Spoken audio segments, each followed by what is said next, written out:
삶의 모든 삶의 아버지 길을 인도하신 그 주님을 바라보며 그렇게 살아가는 인생 되게 하여 주옵소서.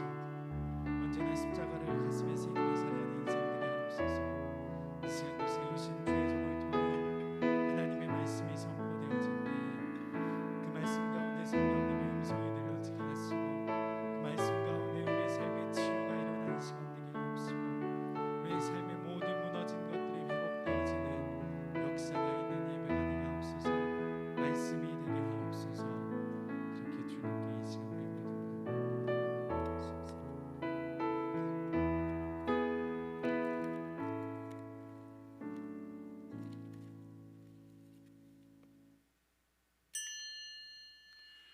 오늘은 거룩하고 복된 주님의 날입니다.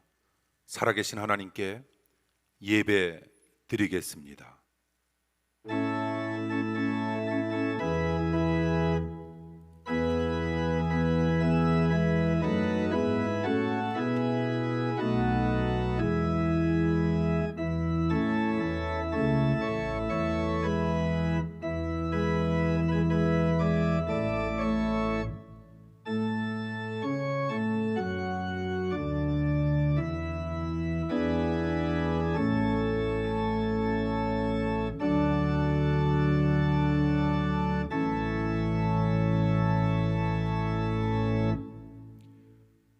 오라 너희 모든 목마른 자들아 물로 나아오라. 돈 없는 자도 오라. 너희는 와서 사 먹되 돈 없이 값 없이 와서 포도주와 젖을 사라. 아멘. 우리의 고난을 생명으로 바꾸어 주시고 약한 것을 강하게 하시는 하나님 아버지, 독생자 예수님이 징계를 받으심으로 우리가 평화를 누리고 주님이 채찍에 맞으심으로 우리가 나음을 얻게 하심을 감사드립니다. 오늘도 강급한 영혼들이 하나님 아버지의 은혜를 받고자 예배드리나이다. 저희 모두를 불쌍히 여기시고 십자가에서 고난당하신 예수 그리스도의 보혈로 돈 없이 값 없이 베풀어 주시옵소서. 십자가에서 고난당하신 예수님 이름으로 간절히 기도하옵나이다. 아멘. 사도신경으로 신앙 고백합니다. 전능하사 천지를 만드신 하나님 아버지를 내가 믿사오며 그 외아들 우리 주 예수 그리스도를 믿사오니 이는 성령으로 잉태하사 동정녀 마리아에게 나쓰고 본디오 빌라도에게 고난을 받사 십자가에 못 박혀 죽으시고 장사한 지 사흘 만에 죽은 자 가운데서 다시 살아났으며 하늘에 오르사 전능하신 하나님 우편에 앉아 계시다가 저리로서 산자와 죽은 자를 심판하러 오시리라. 성령을 믿사오며 거룩한 공예와 성도가 서로 통하는 것과 죄를 사하여 주시는 것과 몸이 다시 사는 것과 영원히 사는 것을 믿사옵나이다. 아멘. 교동문 59번입니다.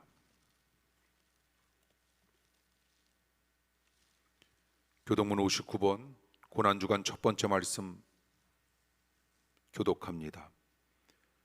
요한이 예수께서 자기에게 나아오심을 보고 보라 세상 죄를 지고 가는 하나님의 어린 양이로다.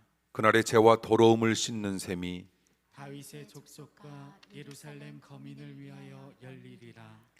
내 마음이 기쁘고 내 영광도 즐거워하며 내 육체도 안전히 거하리니 이는 내 영혼을 음부에 버리지 아니하시며 주의 거룩한 자로 썩지 않게 하실 것임이니이다. 주께서 생명의 길로 내게 보이시리니 주의 앞에는 기쁨이 충만하고 주의 우편에는 영원한 즐거움이 있나이다.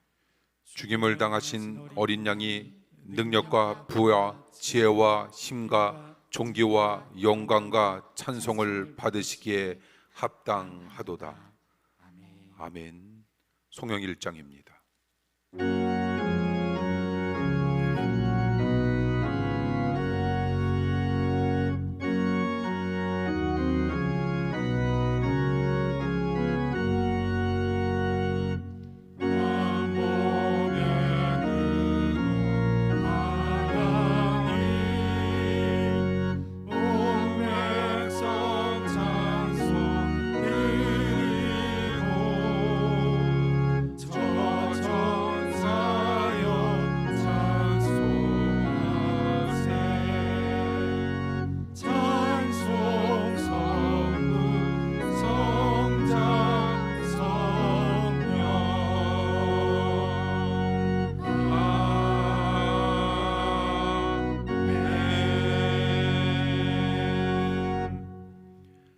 주님께서 가르쳐 주신 기도합니다.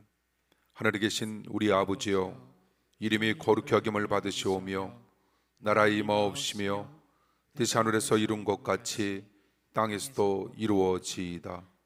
오늘날 우리에게 일용할 양식을 주옵시고 우리가 우리에게 죄 지은 자를 사하여 준 것 같이 우리 죄를 사하여 주옵시고 우리를 시험에 들게 하지 마옵시고 다만 악에서 구하옵소서. 대개 나라와 권세와 영광이 아버지께 영원히 있사옵나이다. 아멘.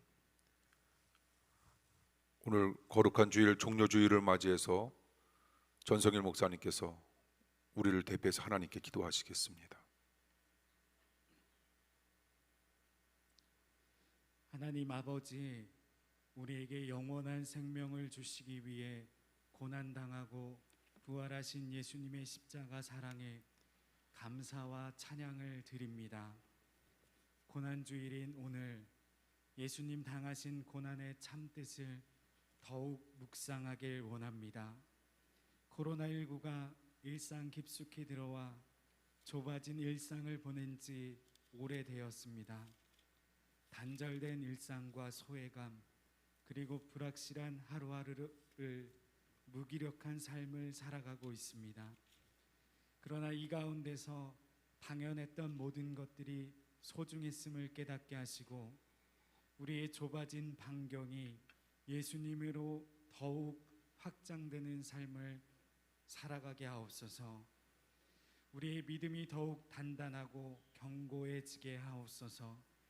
또한 삶의 자리에서 자기를 부인하는 삶을 살겠다고 다짐했지만 그러한 삶을 살지 못했음을 불쌍히 여기시고 용서해 주십시오.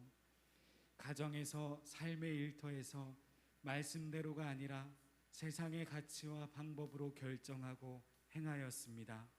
내 자신과 우리 가정, 자녀만이 우리의 기도가 되고 교회와 나라와 이웃을 돌아보는 일에 소홀했습니다.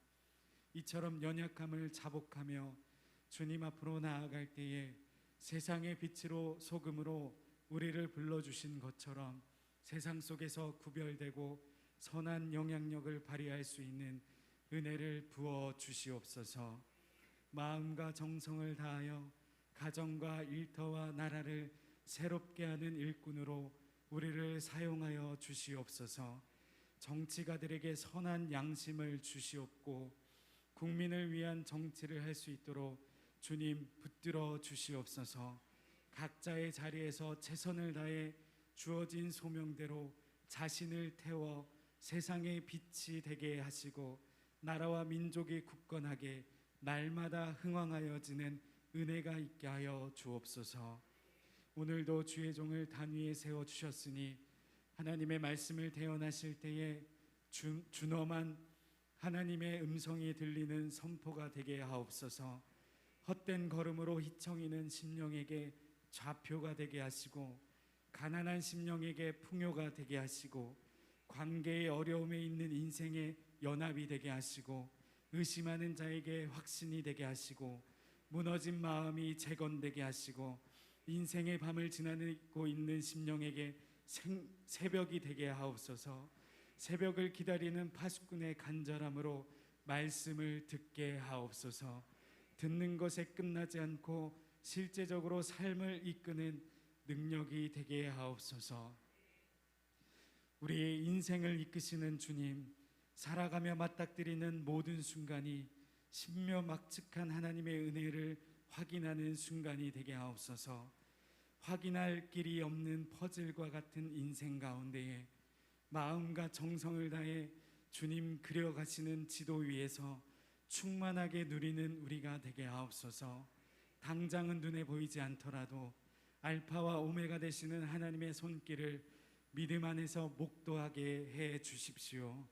세상은 어떻게 해서든지 제 목숨을 구원하라고 하고 수단과 방법을 가리지 말고 온 천하를 얻으라 하지만 예수님은 목숨을 잃어야 영원한 생명을 얻고 온 세상을 얻고도 자기를 잃으면 아무 의미가 없음을 역설의 진리를 말씀하셨습니다. 이 예수님을 나의 주, 나의 하나님으로 고백하는 우리 모두 되게 하옵소서. 이 모든 말씀 예수님의 이름으로 기도합니다. 아멘.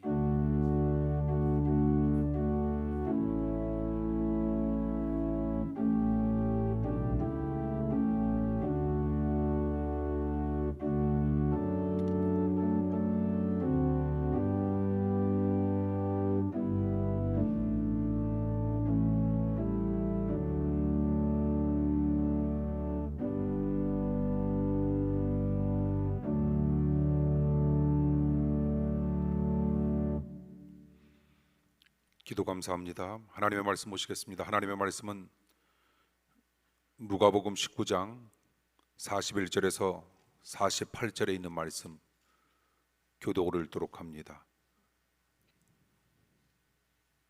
신약 129면 누가복음 19장 41절에서 48절 41절 제가 먼저 읽겠습니다. 가까이 오사 성을 보시고 우시며 가라사대 너도 오늘날 평화에 관한 일을 알았다면 좋을 뻔하였거니와 지금 내 눈에 숨겼도다. 날이 이를지라 네 원수들이 토성을 쌓고 너를 둘러 사면으로 가두고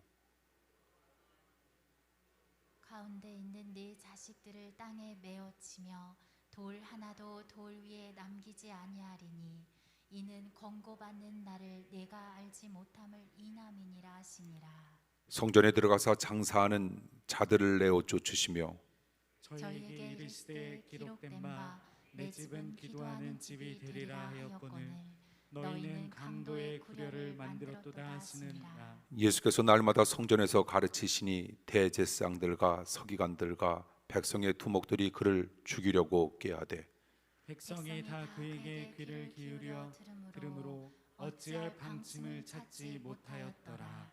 아멘. 아멘.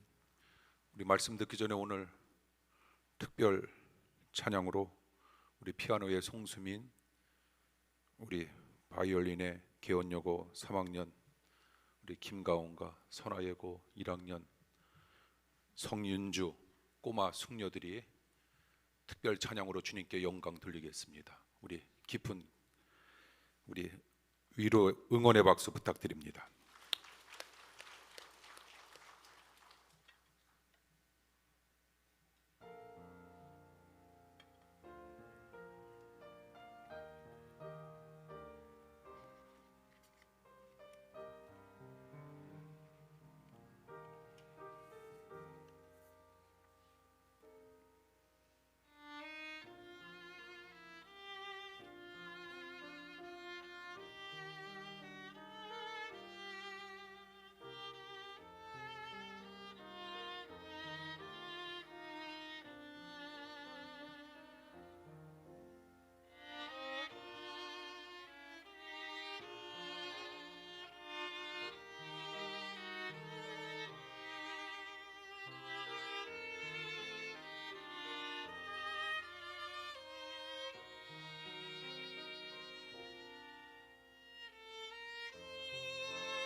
우리 오래간만에 우리 연주를 들으니까 너무 좋은 것 같습니다. 우리에게 오늘 의미와 뜻과 기쁨과 그리고 고난 주간에 참된 의미를 일러준 우리 세 명의 우리 아이들에게 우리 축하의 박수, 우리 감사의 박수 부탁드립니다. 기도하겠습니다.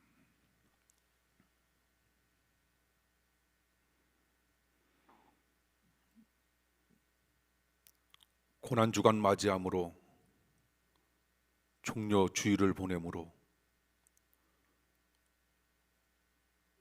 우리로 하여금 남은 삶 주님을 기쁘시게 하는 삶이 되게 하시고 나의 나라를 구하는 것이 아닌 하나님의 나라와 하나님의 의를 구하는 하나님의 자녀들로 주님 삼아 주시옵소서. 말씀 가운데 역사하시는 주님의 놀라운 능력과 은혜가 이 시간 비대면 예배와 대면 예배를 드리는 사랑하는 성도들의 가정과 심령 가운데 임하고 나타나 능력이 나타나게 하시고 능력이 임하게 하시며 주님께서 베풀어 주시고자 하는 능력대로 살아갈 수 있도록 역사해 주시옵소서. 돌아가는 우리의 발걸음은 하나님의 말씀 의지함으로 더더욱 가벼워지게 하시고 우리의 심령은 기쁨 가운데 끊임없이 주님만을 위한 삶을 살아가겠노라 다짐하고 결단하는 열린 마음으로 주님 삼아 주시옵소서. 말씀을 듣는 가운데 기적을 맛보게 하시며 말씀을 듣는 가운데 치유의 역사가 임하게 하시고 말씀을 듣는 가운데 능력이 임하는 것을 목격하게 하여 주시옵소서. 예수님 이름으로 기도합니다. 아멘. 1941년 6월 22일 20세기 최대의 신학자 칼 바르트의 20살 된 아들 로베르트 발트가 알프스 산맥을 등반하는 중 추락함으로 죽게 됩니다. 너무나도 사랑했던 아들을 묻고 돌아와 신학자 칼 바르트는 회중들과 고린도전서 13장 12절 말씀을 보게 됩니다. 우리가 지금은 거울로 보는 것 같이 희미하나 그때에는 얼굴과 얼굴을 대하여 볼 것이요 지금은 내가 부분적으로 아나 그때에는 주께서 나를 아신 것 같이 내가 그분을 온전히 알리라라고 하는 말씀이었습니다. 그 말씀과 그 본문으로 칼 바르트는 이렇게 설교합니다. 성도는 지금의 삶과 그때의 삶을 동시에 사는 존재들인데 제 아들은 변화된 채로 예수님 안에서 지금 그때의 삶을 살고 있다. 그는 역설합니다. 기독교의 가장 위대한 점은 죽음의 두려움을 이용해 영혼을 미신의 노예로 삼지 아니하며 죽음을 극복하게 함으로 우리에게 큰 자유를 심어주는 겁니다. 미신적인 사람은 죽음과 관련된 이야기만 나와도 재수없게 생각합니다. 그래서 숫자 4자도 죽을 4자로 연상시키는 재수없는 숫자라고 말하면서 피하기도 합니다. 죽음을 꿈과 희망의 멸절로 바라다보고 있기 때문입니다. 그러나 기독교는 죽음을 재수없게 보지 아니하고 기독교는 죽음이라고 하는 걸 꿈과 희망의 멸절이 아닌 희망의 서곡으로 바라다보고 있다는 겁니다. 그러므로 죽음에 대해 우리가 어떤 개념을 가지고 살아가느냐라고 하는 사실 자체가 너무나도 중요하고 소중한데 원망과 불평과 한을 품은 채 죽겠다라고 이야기한다면 그때 죽음은 가장 재수없는 말로서 우리는 진짜 죽음을 맞이할는지도 모릅니다. 그러나 믿음과 희망을 가지고 죽으면 죽으리라 이렇게 고백하면서 그때 죽음은 가장 복된 말로서 오히려 우리는 더 잘 살 수 있는 은혜와 축복이 우리네 삶 속에 임하게 된다는 겁니다. 그래서 믿음 안에서 숫자 4자가 재수없는 숫자라고 하는 미신, 이 말씀은 이런 것들은 더 이상 통하지 아니하고 오히려 가장 복된 숫자로 우리는 어떤 것이 우리에게 임한다 할지라도 우리는 넓은 마음을 바탕으로 모든 것을 받아들일 수 있는 여유의 사람으로 변화될 수 있다는 겁니다. 이것이 바로 기독교 반전의 매력입니다. 예수님 당시 로마의 반역자 처형도구였던 십자가, 가장 재수 없는 도구였습니다. 그런데 어느 날 이상한 사람들이 나타나기 시작합니다. 그들은 십자가에 못 박혀 죽으신 분이 메시아라 이렇게 말하면서 다니기 시작합니다. 그들을 보니 그들의 얼굴에는 기쁨이 넘쳤고 그들의 손길은 이웃에게 사랑을 끊임없이 베푸는 손길로 변화되었으며 그들의 입술에서는 늘 긍정적인 말만 하기 시작하는 겁니다. 그들을 보니 얼굴에는 기쁨이 끊임없이 넘쳐나고 있는 그들의 모습을 바라다보면서 그 사람들을 바라다보는 자신들도 기쁨과 평화가 넘쳐나기 시작합니다. 그때부터 십자가는 가장 재수 없는 도구에서 가장 재수 있는, 다시 말씀드려서 가장 능력 있는 도구로 점점 변화되는 인식으로 바뀌게 되었다는 겁니다.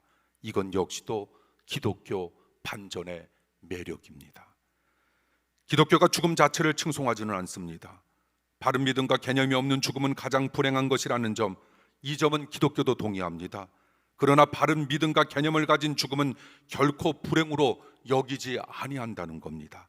더 나아가 십자가를 지고 죽는다라고 하는 것, 그것은 우리를 가장 복된 길로 인도하는 가장 아름다운 길이 될 수 있다라고 하는 사실을 우리는 명심하면서 주님께서 우리들에게 제시하시는 길은 어떤 길일까? 주님께서 우리들에게 제시하시는 문은 어떤 문일까? 그 길이 비록 좁은 문이고 좁은 길이라 할지라도 주님께서 제시하셨더라면 우리는 가감히 그 길을 향하여, 그 문을 향하여 나아가는 멋진 삶을 살아가야 한다는 겁니다. 사랑하는 성도 여러분, 우리는 십자가를 지고 죽는다라고 하는 그 사실 자체가 가장 복된 길이 될 수 있다라고 하는 사실 또한 우리는 기억하며 살아가는 겁니다. 예수님은 이렇게 말씀합니다. 나를 따르려면 너 자신을 부인하고 너에게 주어지는 십자가를 질 때 드디어 너는 나를 따를 수 있는 하나님의 놀라운 자녀가 될 수 있다 우리에게 일러줍니다. 그러므로 예수 그리스도를 믿는다라고 하는 것, 그것은 한마디로 우리가 요약하자면 예수님처럼 십자가를 진다라고 하는 사실로 우리는 요약하고 해석하고 이해하고 우리는 그 뜻대로 살아갈 수가 있다는 겁니다. 어떤 사람은 십자가를 귀신 퇴치 도구로만 합니다. 그래서 십자가 목걸이를 목에 걸고 자동차 백미러에도 작은 나무 십자가를 겁니다.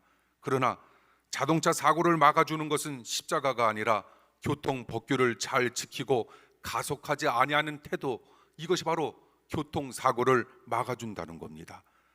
십자가는 부적이나 영광의 장식이 아니라 우리 등에 져야 할 아름다운 선물임을 우리는 기억하는 겁니다. 하기 싫은 일을 억지로 하는 것은 십자가를 지는 것이 아닐 겁니다. 십자가를 진다라고 하는 건 자기 중심적인 삶에서 벗어나 하나님과 이웃을 위해 살아가는 삶을 가리켜 우리는 십자가를 지는 참으로 멋지고도 아름다운 능력의 삶이라 우리는 이렇게 표현할 수가 있을 겁니다. 결국 십자가는 남도 살리지만 십자가를 졌다라고 하는 사실 자체는 결국 나를 살린다라고 하는 사실을 우리는 기억하면서 남은 인생 우리는 어떻게 살아야 할까? 십자가 지는 삶이 되길 원합니다. 십자가 지는 삶을 살고자 할 때 먼 훗날 되돌아보십시오. 내가 십자가를 지었던 것이 아니라 십자가가 나를 지고 갔던 세월을 우리는 끊임없이 그 흔적을 느끼며 살아가는 아름다운 날이 곧 우리에게 다가옴을 우리는 또한 깨닫게 된다는 겁니다. 세상은 십자가를 지는 것을 어리석게 보지만 그 어리석음이 세상을 변화시키고 그 어리석음이 결국 세상을 치유한다는 겁니다. 사실 십자가 설교를 하면 저도 부끄러울 때가 얼마나 많은지 모릅니다.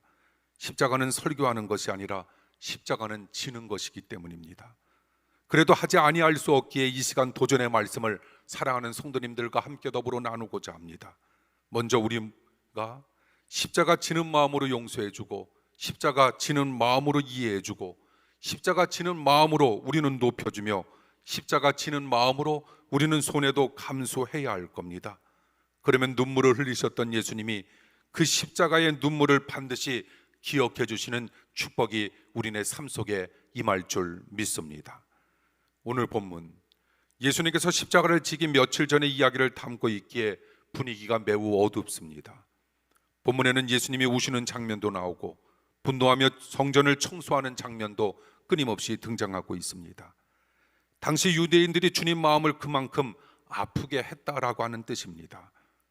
그들의 모습을 반면 교사로 삼아 주님을 기쁘시게 하기 위해 우리는 정말로 멋진 삶을 이제는 살아나가야 할 텐데 우리는 오늘 몇 가지로 주님을 기쁘시게 하기 위해 우리는 어떻게 살아야 할까?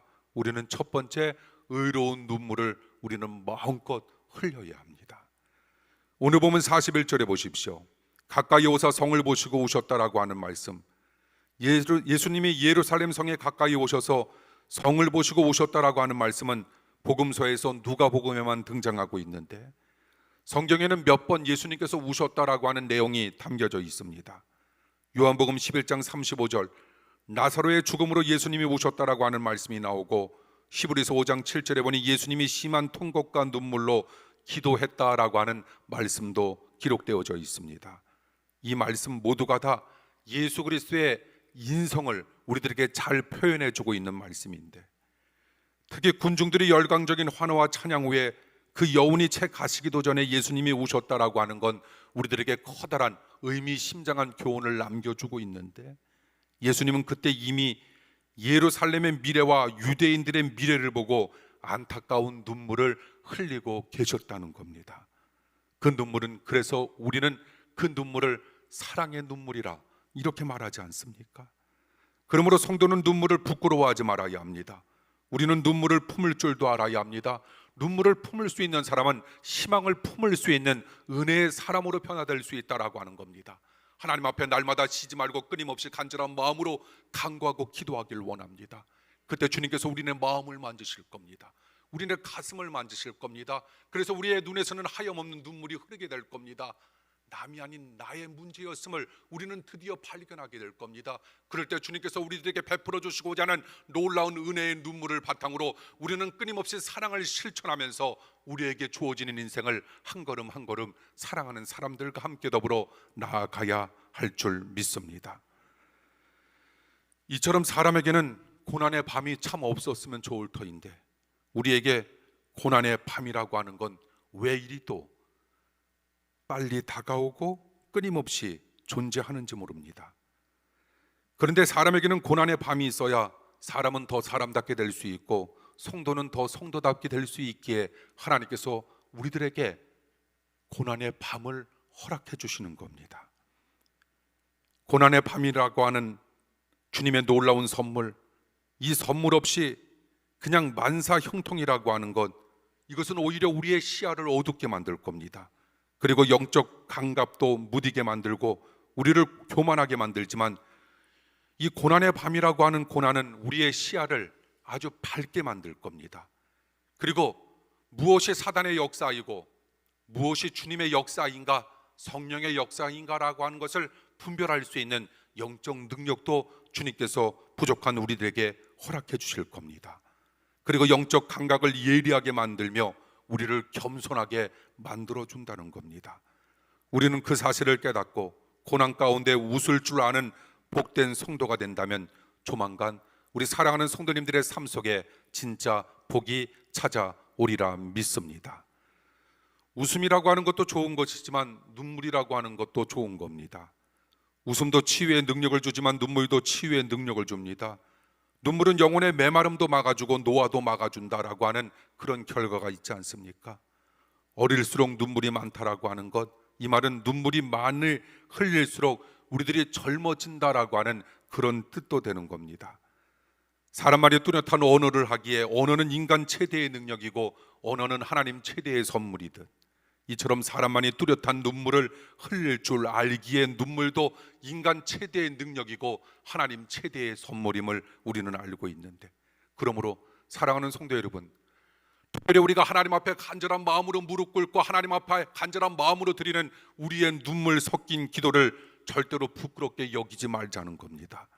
눈물은 약자의 표시가 아니라 눈물은 맑은 영성의 표시임을 주님께서 기억해 주심을 우리들이 끊임없이 기억하자는 겁니다.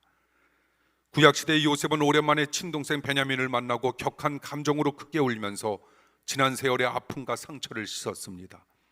그때 비로소 자기를 노예로 팔았던 형제들을 그는 온전히 용서할 수 있었다는 겁니다. 눈물이 그의 깊은 상처를 치유해 주었던 겁니다. 하나님은 의로운 눈물을 눈물병에 담아 기억하고 계십니다. 의로운 눈물은 은혜의 빗물로 반드시 변화가 되는 겁니다. 눈물을 흘리면 흘릴수록 마음의 평안을 우리들이 얻을 수 있다라고 하는 것. 그러므로 우리는 하나님 앞에 간절한 마음으로 눈물의 기도를 드리는 겁니다. 하나님께서 우리의 몸도 마음도 만져주시는 역사와 축복과 은혜가 반드시 임할 수 있다라고 하는 겁니다. 내가 어느 곳에 있든지, 내가 무엇을 하든지, 내가 어디로 가든지, 내가 무엇을 계획하든지 하나님 앞에 우리는 끊임없이 쉬지 말고 드리는 눈물의 기도가 우리의 인생을 완전히 축복과 은혜로 뒤바꾸는 역사와 은총으로 우리의 인생 속에 다가서게 될 줄 믿습니다.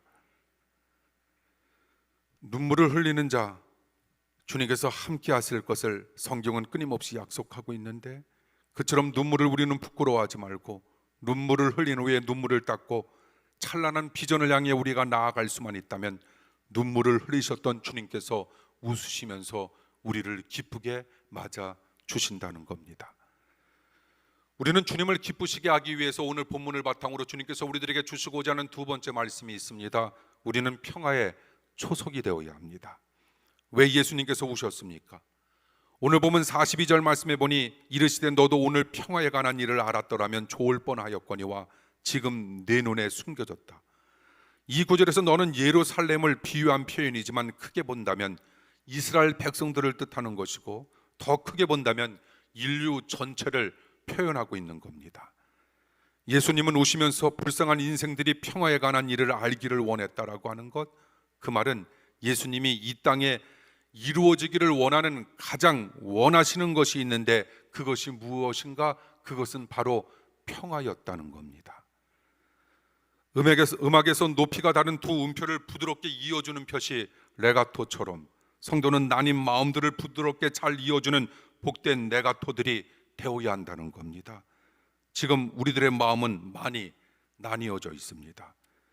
지식이 많아져도 차별과 편견과 증오는 여전하다는 겁니다. 중요한 건 평화의 왕으로 오신 예수님을 닮아야 한다는 겁니다. 그럴 때 우리가 평화를 누리고 어디에 가든지 우리는 평화의 초석이 되어 주님께 끊임없이 영광만 돌릴 수 있는 하나님의 사람들로 거듭날 수가 있다는 겁니다. 사랑하는 성도 여러분, 그런데 우리는 평화라고 하는 것을 오해해서는 안 될 겁니다. 평화는 일도 없고 경쟁도 없는 이상적인 국가 유토피아를 뜻하지 않습니다. 우리는 평화는 일도 없고 경쟁도 없는 유토피아에서 살려는 것, 그거 잘못된 해석입니다. 어느 날 한 목사님에게 한 청년이 이렇게 물어봅니다.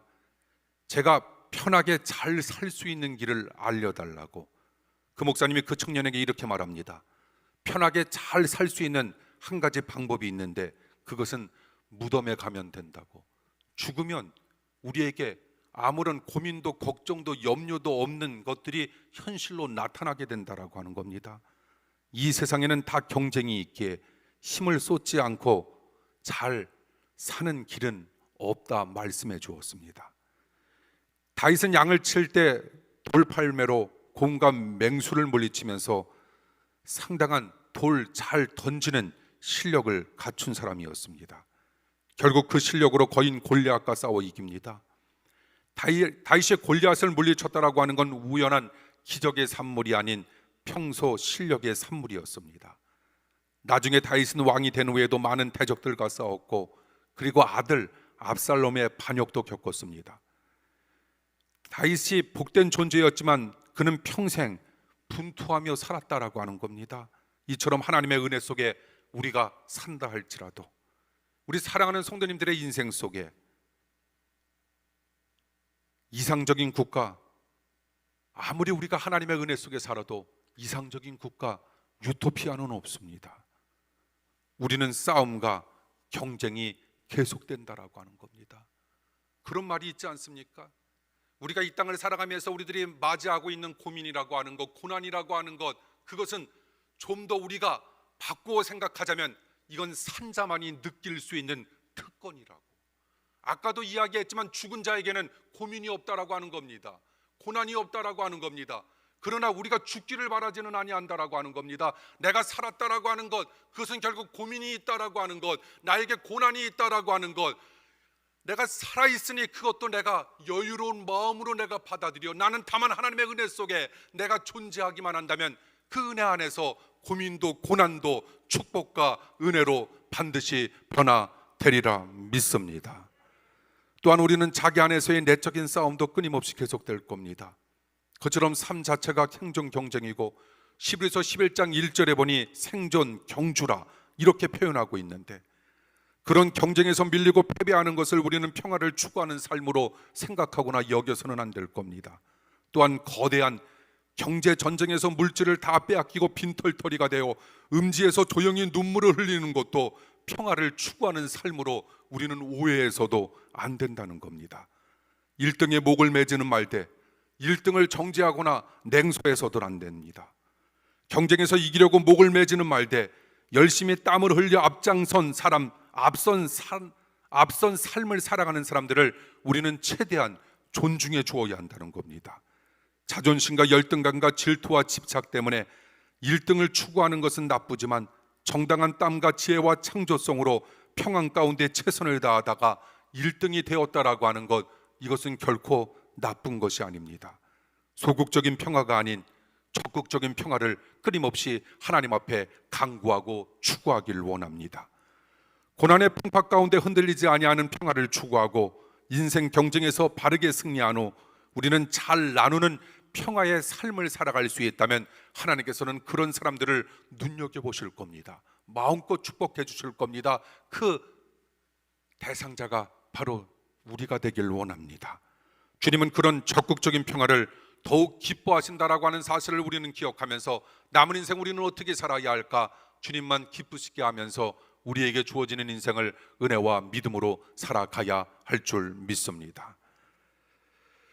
우리는 주님을 기쁘시게 하는 삶을 살아야 하는데 우리는 마지막 어떤 삶을 살아야 할까?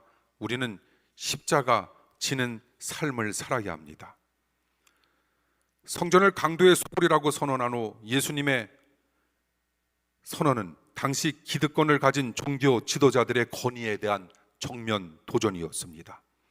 또한 예수님께서 성전 청소 후에도 날마다 성전에서 개혁적인 말씀을 전하자 당시 종교 지도자들은 예수님을 눈에 가시처럼 여겨 예수님을 47절에 보니 죽이려고 했다라고 하는 말씀이 나옵니다. 그러나 쉽게 죽일 수 없었습니다. 백성들이 다 예수님께 귀를 기울여 예수님의 말씀을 들어서 어찌할 방도를 찾지 못했기 때문이라 48절은 이야기하고 있지 않습니까? 예수님은 그런 가정이 이미 죽는 길임을 알고 계셨습니다. 그러나 예수님은 그 죽는 길이 결국은 모두를 살리고 모두를 새롭게 하는 길임도 알고 계셨다는 겁니다. 그처럼 누군가 십자가를 지고 죽지 아니한다면 새로운 개혁과 변화는 이루어지지 아니할 겁니다. 한국 교회도 다시 살리면 자기 십자가를 지고 죽는 사람이 곳곳에서 많이 일어나야 할 겁니다. 십자가는 말을 퇴치하는 부적이나 귀신을 쫓아내는 도구를 뛰어넘어 그런 도구가 아니라 용서와 화해와 평화를 위해 자기가 등에 져야 할 멋진 도구임을 우리는 기억하자는 겁니다. 그렇게 먼저 내가 죽을 때 남도 살고 나도 살고 결국은 교회도 사는 은총과 축복이 임할 줄 믿습니다. 남 때문에 우리는 힘들다고 말하지 말아야 합니다. 하나님은 남이 아닌 나의 변화에 관심이 있습니다. 하나님은 남에게 관심 없습니다. 나에게 관심이 있습니다. 하나님께서 가시 같은 사람을 우리 곁에 두신 것은 우리를 깨트리신 후 온전히 세우시려는 하나님의 놀라운 뜻입니다. 우리가 살아가는 세상 만사 다 하나님의 뜻 안에 이루어진다라고 하는 겁니다. 어떻게 주님께서 살아계시다면 이런 일이 펼쳐질 수 있을까라고도 우리는 생각할는지 모르지만 그것까지도 하나님의 뜻 안에 담겨 있음을 우리는 다만 믿는 겁니다. 우리는 다만 이해할 수 없는, 납득할 수 없는 상황과 환경이 우리에게 끊임없이 다가온다 할지라도 지난 주일의 말씀처럼 우리 이거 하나만 기억하면 됩니다. 주님이 살아계시다라고 하는 사실 하나만으로도 그 모든 것들은 다 충분하다라고 하는 것. 주님이 살아계십니다. 마음이 답답합니까? 표현할 수 없을 정도로 미칠 것 같습니까? 주님이 살아계시다라고 하는 그 이유 하나만으로도 모든 것들이 해결되고 모든 것들이 해결될 수 있다라고 하는 그런 은혜로 우리 모두 날마다 살아가길 원합니다. 그러므로 우리는 남을 정죄하기 전에 나를 내려놓고 먼저 내 옥합을 깨야 할 겁니다. 죽는 길이 사는 길이고 깨지는 길이 세우는 길이며 그리고 주는 길이 얻는 길입니다. 기다리기 힘들고 포기하기 힘들고 용서하기 힘든 것은 결국 못난 나의 자아 때문입니다. 죽지는 않고 죽은 척만 하면 자기 변화도 없고 환경 변화도 없게 됩니다.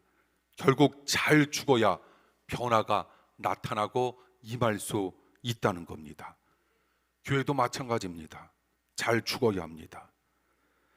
탐심이 많은 교회는 기복신앙을 가르쳐 비전이 큰 사람을 배출하기보다는 욕망이 큰 사람을 배출합니다.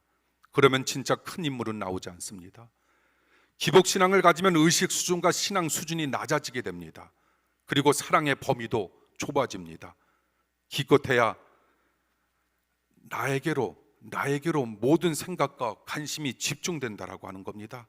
그래서 남들은 안중에도 없고 전체를 생각하지 못한다는 겁니다. 그래서 잘못 믿으면 더 이기적인 성도가 될 때가 많다는 겁니다. 참된 믿음의 삶은 어떤 삶을 가리켜 우리는 참된 믿음의 삶이라 이야기할까? 십자가를 지고 예수님 뜻대로 살면서 미래의 천국 이전에 현세의 천국을 체험하는 삶. 살아서도 천국은 죽어서만 가는 것이 천국이 아니라 이 땅 속에서 우리는 천국의 삶을 반드시 살아가야 한다라고 하는 것, 그것을 가리켜 우리는 참된 믿음의 삶이라 이렇게 표현하고 있는 겁니다. 현세의 천국은 십자가를 질 때 체험할 수 있습니다. 천국은 자기가 하고 싶은 대로 마음껏 하고 자기가 가지고 싶은 대로 마음껏 가지는 세계를 우리는 천국이라 이야기하지 않습니다. 그처럼 자기 마음대로 하려는 세계는 사실상 지옥입니다. 천국은 이상적인 유토피아가 아닙니다.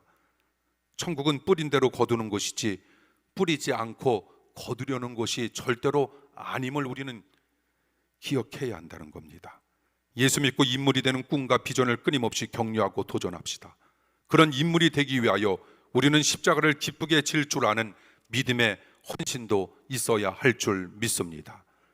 십자가 이야기는 늘 짐이 되는 이야기. 그러나 십자가 없으면 부활의 영광 없습니다. 고난에도 동참할 때 우리는 축복에도 동참할 수 있습니다. 고난의 일원이 될 때 우리는 축복의 일원도 될 수 있다라고 하는 겁니다. 결국 십자가는 죽음과 고난과 패배와 굴욕의 상징이 아닌 십자가는 기쁨과 승리와 영광의 상징임을 우리는 분명 믿습니다. 십자가는 혼자 마음대로 살지 아니하며 함께 어울려 녹아지며 살겠다라고 하는 표시, 우리는 그 표시를 십자가라 우리는 이렇게 설명합니다. 이처럼 십자가 잘 짐으로 주님을 기쁘시게 하는 우리 사랑하는 성도님들의 내일의 축복은 주님께서 반드시 책임져 주시는 멋진 선물이 되리라 믿습니다. 아멘. 기도하겠습니다.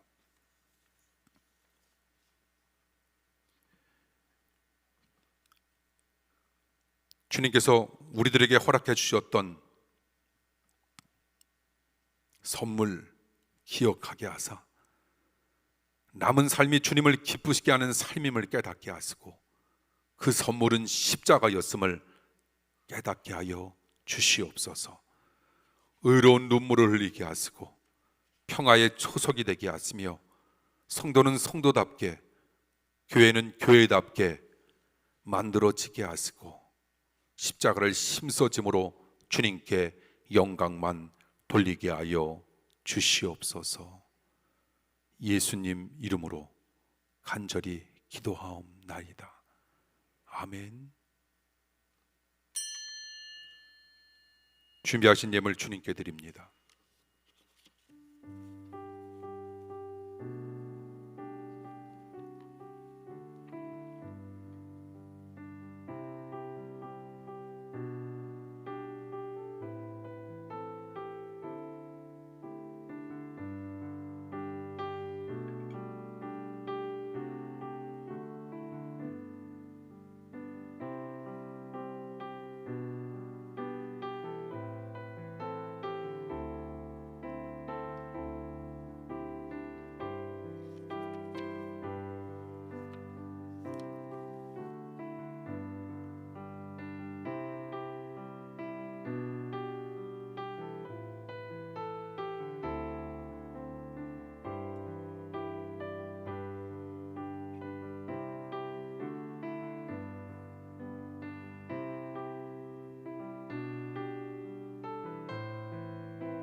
들으신 예물을 위해 기도합니다. 쓰고 남을 여유와 하나님의 크신 은총으로 일상생활을 영일할 수 있도록 인도하시는 하나님 아버지, 지난 한 주간에도 하나님의 도우심과 인도하심에 고마워 적은 물질을 드립니다. 저희들의 정성과 노력으로 얻은 것이 아니라 하나님의 선물임을 깨닫습니다. 가정과 사업과 모든 일들을 복주시는 주님의 은혜 안에 살면서도 항상 잊고 사는 저희를 용서하여 주옵소서. 아까워하는 마음과 억지로 드리는 것이 아니라 정말로 하나님의 도우심에 대한 감사의 예물로 드려지도록 인도하여 주시옵소서. 저희가 드린 예물은 구별하여 드린 것이니 쓰일 때에도 귀하게 하나님의 영광을 위한 일에만 사용되어질 수 있길 소원합니다. 언제나 주님을 위해 충성하겠다고 결단하는 마음과 함께 11조를 드립니다. 날마다 새로운 은혜로 채워주시는 은혜를 감사드리며 드리는 예물도 있습니다. 드리는 자녀들의 삶이 주님을 찬양하며 영광 돌리는 축복된 기업이 되길 바랍니다. 성미를 드리고 주일원금 드리며 성경금, 건축원금 그 밖의 예물 하나님 앞에 드리오니 주님 받아 주시옵소서.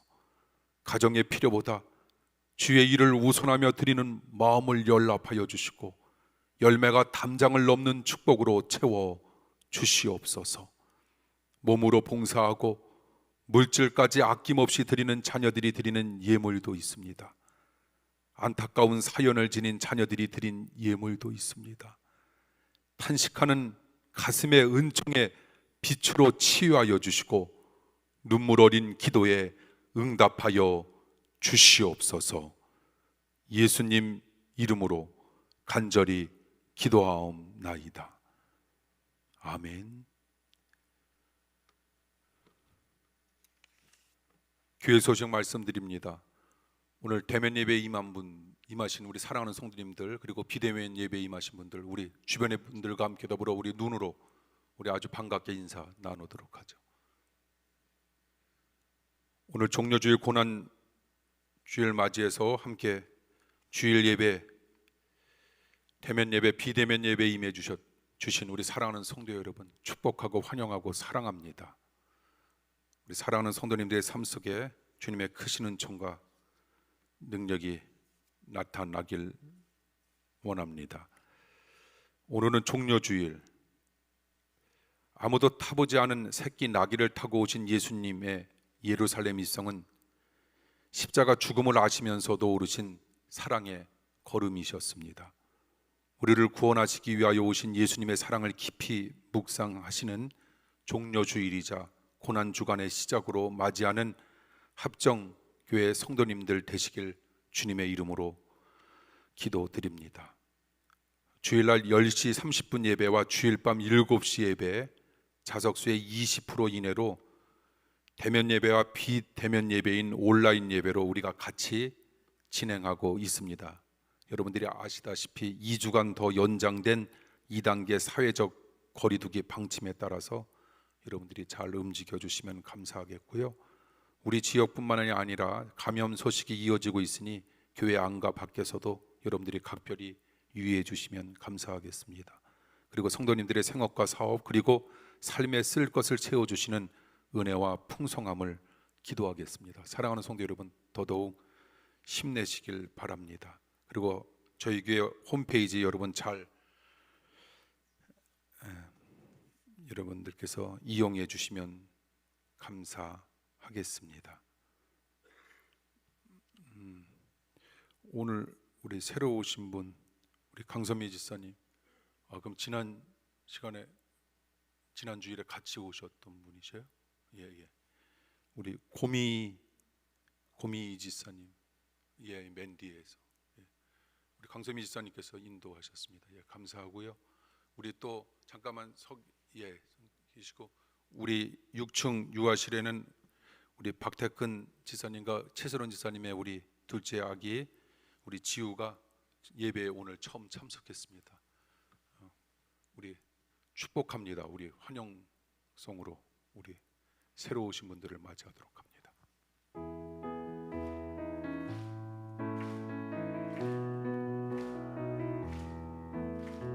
축복합니다.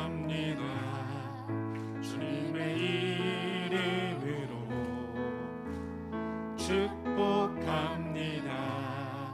주님의 사랑으로 이곳에 모인 주의 거룩한 자녀에게 주님의 기쁨과 주님의 사랑이 충만하게 넘치기를.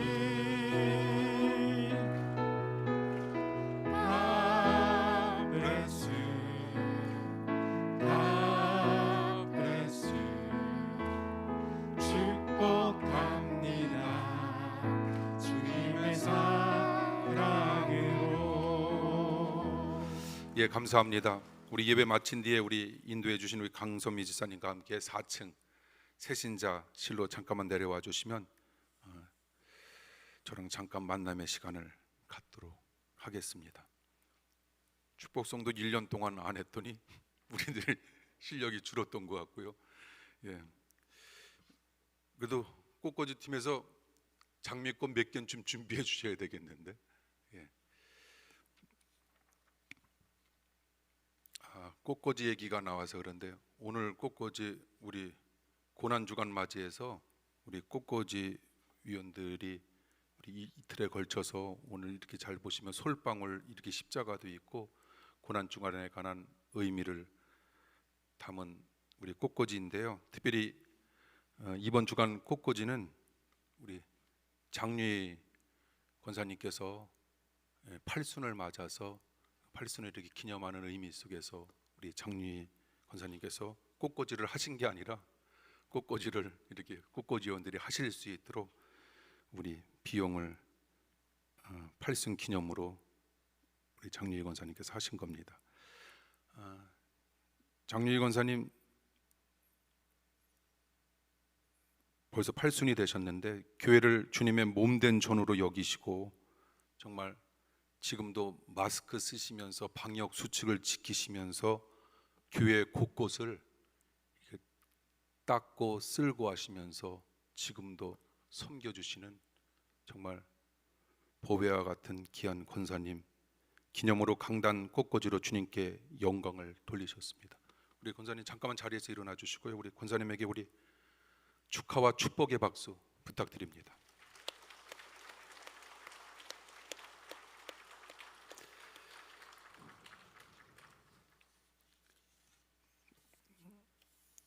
오늘 우리가 고난주간 우리가 맞이해서요, 우리 월요일부터 내일부터 금요일까지 속장님과 성교회장님들을 통해 성도님들을 위한 3분 영상 메시지와 묵상 서신이 매일 전달이 될 겁니다.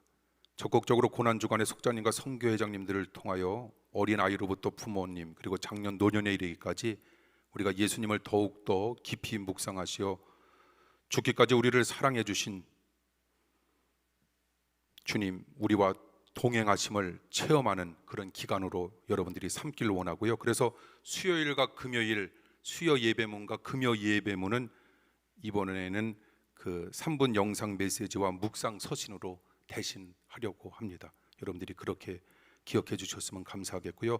대개 10시를 기준으로 아마 3분 영상 메시지와 묵상 서신이 여러분들에게 전달될 겁니다. 그거 의지하시면서 우리가 기도하면서 은혜 가운데 잘 보내는 고난 주간 되길 바랍니다.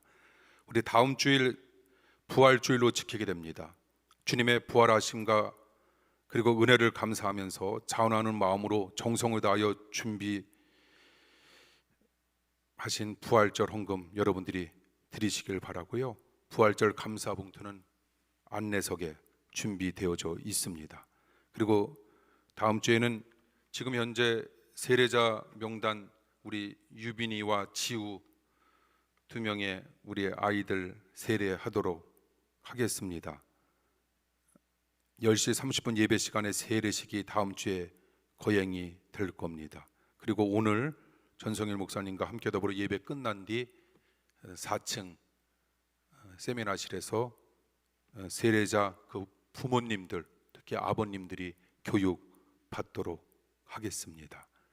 그리고 다음 주에는 부활절을 맞이해서 부활절 달걀 이렇게 함께 더불어 나누는 시간을 갖도록 하겠습니다.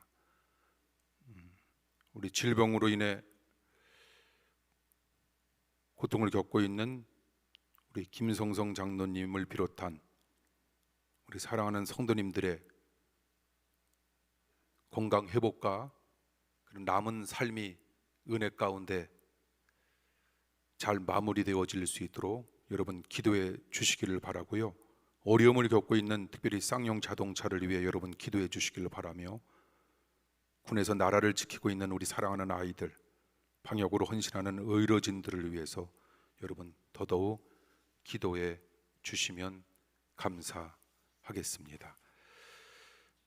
강구 이 시간 마치도록 하고요. 오늘 컨디션 좋지 않거나 연세가 많으신 분들은 그냥 자리에 앉아 계십시오. 나머지 분들은 잠깐 일어나 주십시오. 우리 사랑하는 성도님들과 함께 비전 선언문 함께 읽도록 합니다. 우리는 택함을 받은 하나님의 자녀로서 하나님을 심써 알고 높이며 구원의 간격으로 경배하고 내 가족, 우리 이웃, 온 세계로 복음을 전하여 영혼을 구원하고 부욕케 하여 꿈을 꾸고 꿈을 이루는 주님이 기뻐하시는 합정 교회입니다. 아멘. 축복 기도합니다.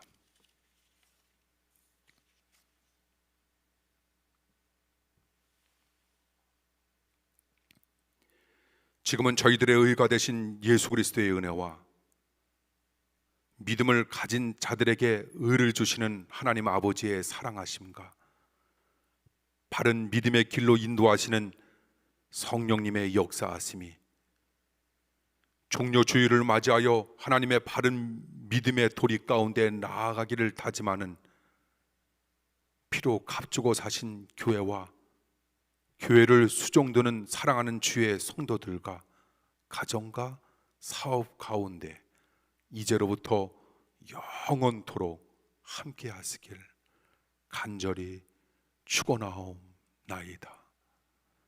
아멘.